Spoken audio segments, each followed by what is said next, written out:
Минутите на Подлупа продължават. Уважаеми зрители, темата за толерантността става все по-актуална през последните години. Днес в предаването Подлупа ще ви срещнем с двама бежанци, християнин и мюсюлманин, които показват, че могат да живеят в разбирателство и въпреки, че наричат Господ с различни имена, те доказват, че религията всъщност говори за добро и споделят неволи и радости заедно. Кои са гостите ми? Вижте в следващото видео. Билал Хасан е от Сирия и е в България заедно с жена си и трите си деца. Завършил е право и е работил за правителството на Асад. Бяга от Сирия, за да не бъде убит от свободната сирийска армия. Билал разбира, че търсят къщата му и преди да го намерят, взима най-ценното – семейството си и бяга, като решава, че е твърде опасно да напусне града и затова се крие под земята в складови помещения. Семейството му не смее да излезне оттам с дни, изповядва исляма. Умид Салехи е от Иран. Причината да избяга от държавата си е, че вярва в Исус Христос, а в страната християните биват преследвани, като при смяна на религията наказанието е смърт.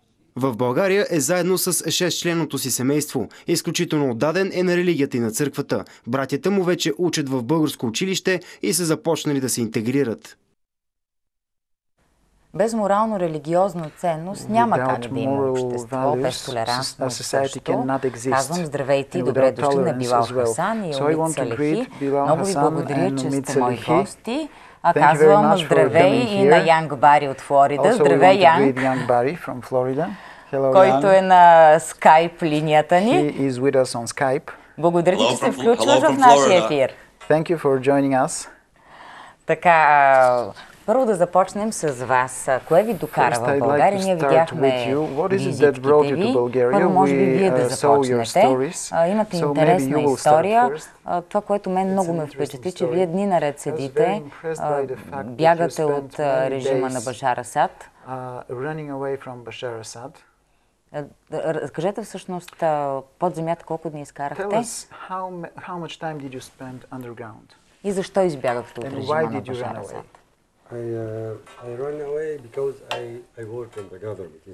Избягах, понеже работя в сирийското правителство като началник на отдела за финансов надзор. И когато радикалните групови се появиха в онзи район, където аз живея, недалеч от моя дом,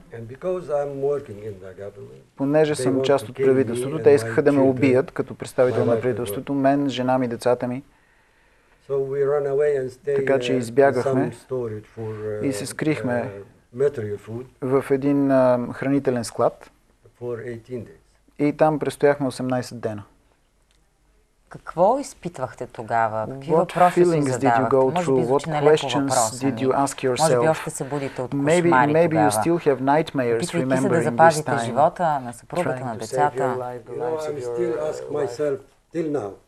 До сега си задавам въпроса какво всъщност усещах по това време. Мисля, че чисто и просто се бояхме. Нямахме време да мислим за нищо друго, да чувстваме нищо друго, просто страх през цялото време. Всеки момент очаквахме, че може би сега или след час, или след 2 часа ще ни намерят, ще дойдат да ни убият. И стояхме в това състояние през цялото време. Страхувах се за децата ми, жена ми през цялото време плачеше. Това е много тежко преживяване за нас. И умите да го попитаме няколко думи. Вие пък бягате от Иран, защото вярвате в Господ Исус Христос. Знаем, че там тези, които And we know that those who believe in Christ or those who accept Christianity are being killed. So what made you run away from there? How did you end up in Bulgaria? What is your story? How did you run away? This story is about 12 years ago. Because 12 years ago we know Jesus and we want to convert in the Muslim person to Christian person. Преди около 12 години започна историята ми, когато бях в ситуация, в която бях поставен пред въпроса или да се обърна към ислама, или да бъда убит. Because in my country now the system is very different and if you want to convert with another religion you have to die. Системата е такава, че ако напуснеш ислама и се обърнеш към друга религия, трябва да умреш. Това е като закон. So we live 2 years with this problem. Every time we are afraid, and all my brothers when you go to a school and every place. И 2 години живяхме с този проблем в постоянен страх. Братите ми, когато ходеха на училище, или другите роднини, когато отиваха на работа.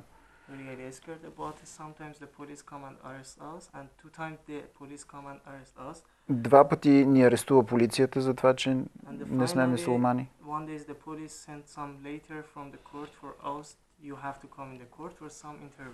И в крайна сметка получихме призовка от полицията изпратена, че трябва да се явим в съда за разпит.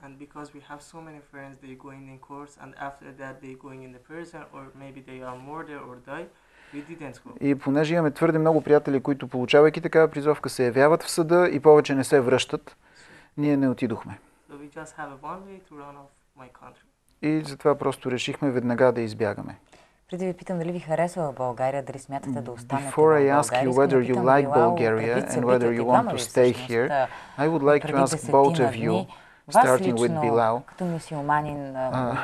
you yourself being a Muslim, how did you like the caricature of Muhammad? What did you think about it? What did you feel? I think about me, I'm always, I say I'm a normal Muslim. I'm a real Muslim. Аз казвам винаги, че аз съм един истински мюсюлманин. Real Islam is normal, not radical. Защото истинският ислам е нормален, той не е радикален. Radical or like this group who don't accept anyone. Като тези групи, които не приемат никого други го различен от тях. I know my Prophet Muhammad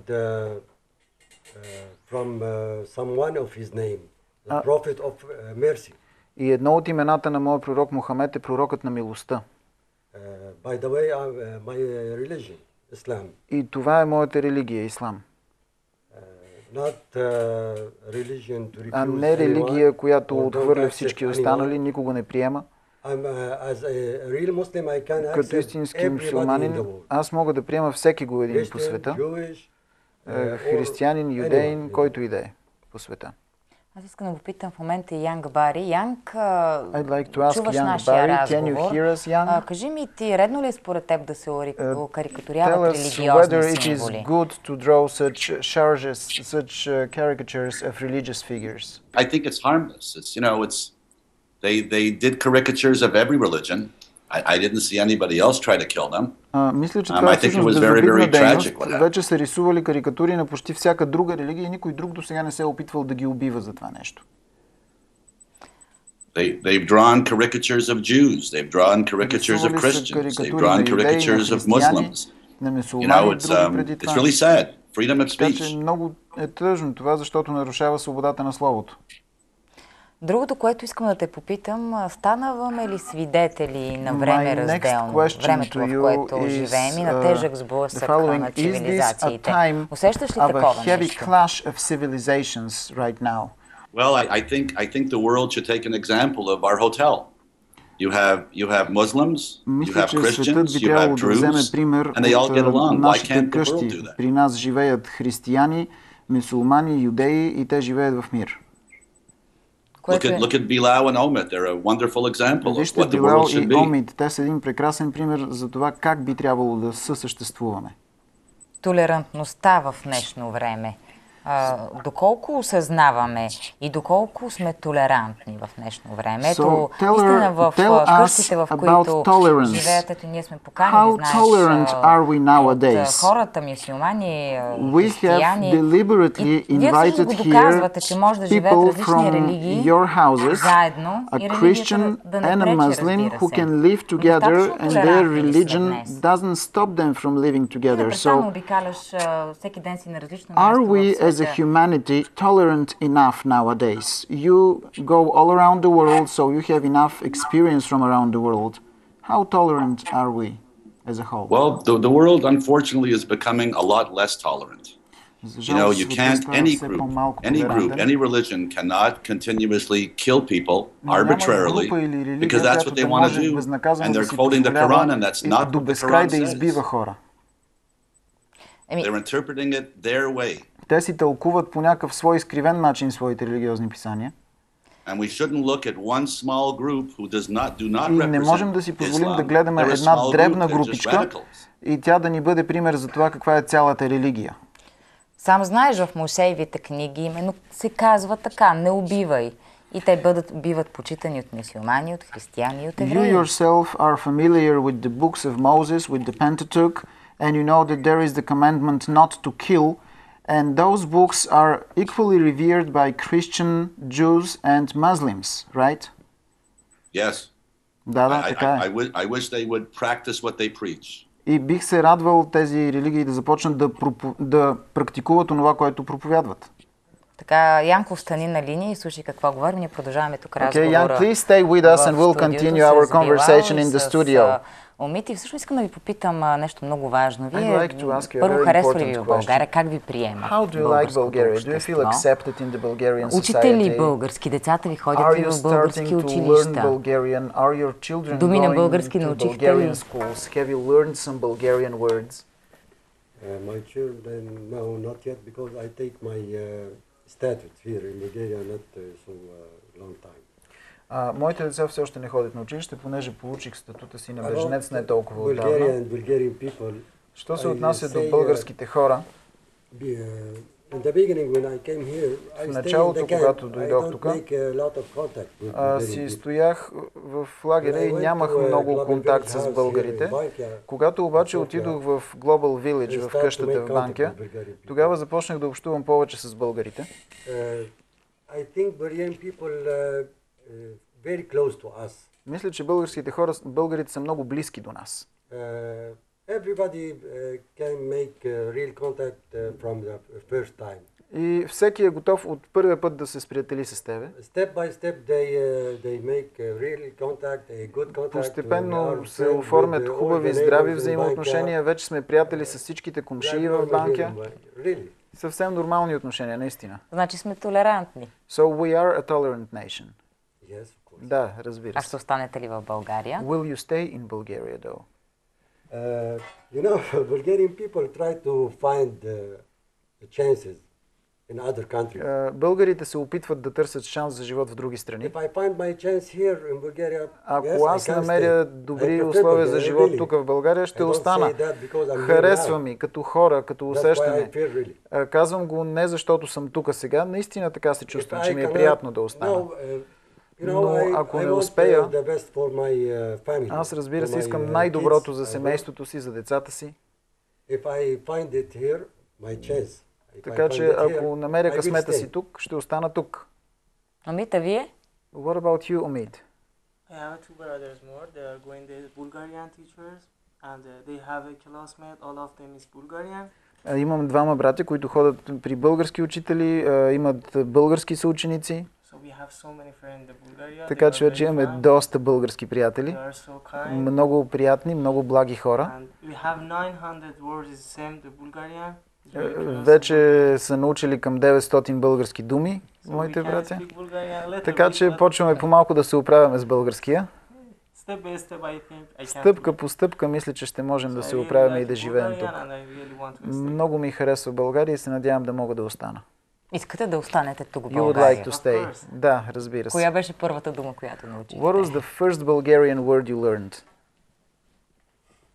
So if I want to say is be really is rusty because it's be high, but the second I learned. Първата е здрасти. Yes, and the second is Babania because is the name we using in my country. А втората е Баня, Баня, защото това е едно от имената в моята страна, в моята родина. И после килим, шише, тези, които са сходни с нашите думи. Идеал. И ходите на църквата в България. So you also attend church here in Bulgaria? Yes. Да. Това е голяма хубава църква, казва се църква приятели. Те също така са ни създали, те всъщност ни дават уроци по български, са ни осигурили. И наистина сме като едно семейство, не просто приятели, а буквално семейство. Не чувстваме разделение между себе си и тях. Ако от нещо се нуждаем, винаги можем да се обърнем към тях за помощ. Вие сте прекрасни, наистина доказвате, че толерантно съществува. You are actually wonderful people and you are a living proof that there is a tolerance nowadays. Това, че им изповядате различна религия, както казах в началото, че наричате Господ с различни имена. Празнувате ли заедно, да речем, Коледа, Байрам, живейки заедно? You live together after all. Yes, we celebrate last Christmas together with Mr. Yank as well. Всъщност празнувахме последното Рождество заедно с господин Янк. This holiday for Jewish. И това, и Ханука също празнувахме, което пък юдейския празник. Yes, and we make some Christmas tree together. Украсихме си заедно коледна елха. Да. Въпреки че в днешно време може да се опитват да разделят света на религиозна основа, наистина сте прекрасен пример за това, как независимо от различната религия, вие живеете в разбирателство. Понеже сме на финала на нашия разговор, Янг, последен въпрос към теб. Ще продължаваш ли да помагаш на бежанци в България? Will you keep on helping refugees in Bulgaria? Yes, most definitely. They're my friends. Разбира се, те са мои приятели, мое семейство. Което е чудесно това, което правиш. Когато дойдеш в България, те очакваме на интервюто го в предаването Под лупа, защото ти трябваше да имаш една среща с Асад. Докъде стигна в решаването на тази среща? You were supposed to have a meeting with Bashar Assad. How far did you go in this meeting? We were asked by certain countries not to go. Някои определени държави и политически сили ме помолиха да не отивам на тази среща. And there are also countries that we're hoping will accept some of our refugees, some of our families, so we listened to what they said and did not go. И понеже някои от тези сили са също така страни, в които се надяваме да можем да продължаваме да настаняваме бежанци, беше важно да продължим да поддържаме добри отношения с тях, затова приех техните изисквания и не отидох на тази среща. Аз ти благодаря за това участие в Под лупа днес. Очакваме те наистина и тук на живо в студиото, когато дойдеш в България. Благодаря ви. И на вас ви благодаря, че бяхте, че показахте как мирно може да съжителствате и че харесвате страната ни. Наистина. Останете тук.